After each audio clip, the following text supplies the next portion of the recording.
রাজশাহী কিছু মেয়েদেরকে নিয়ে কথা। বোন, তোমরা যে অশ্লীল পোশাক পরে বাইরে বের হচ্ছ, ছেলেদের প্যান্ট পরছো, নাচানাচি করছো এবং এমন পোশাক পরো তোমাদের ভিতরের প্রত্যেকটা অংশ প্রত্যঙ্গ বোঝা যায়।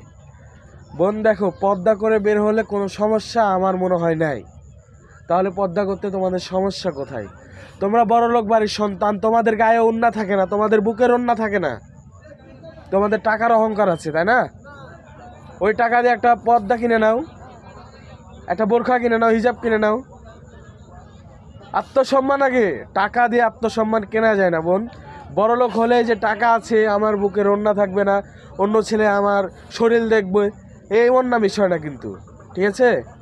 বিষয়টা একটু ভাবে দেখেন বোন। ভাই হিসাবে বললাম, নিজে একটা হিজাব কিনে মানে পর্দা করুন, নিজের সম্মান নিজের কাছে রাখুন, নিজের শরীরকে ঢেকে রাখুন। অন্য পুরুষ যাতে বুঝে না যে আপনার শরীরে মানে কি বলবো, থাক, বলার কিছু নাই।